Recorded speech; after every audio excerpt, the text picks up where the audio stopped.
রাধে রাধে বন্ধুরা, তো সবাই কেমন আছে? আশা করি সবাই অনেক ভালো আছে আর আমি অনেক ভালো আছি। তো সকালবেলা ঘুম থেকে ওঠার পর আজকে আমার খুব কফি খেতে ইচ্ছে করছিল, তাই নিজের জন্য একটু কফি বানিয়ে নিলাম।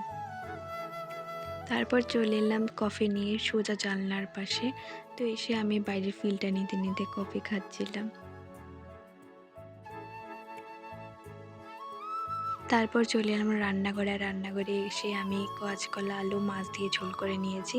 আর এখানে বেগুন আর শুটকি, টমেটো দিয়ে একটা চাটনি করেছি।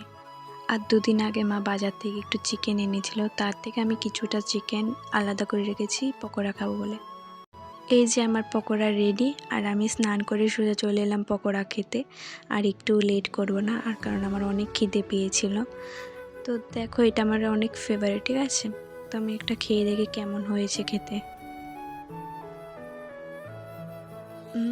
সত্যি এটা এত ভালো হয়েছে খেতে।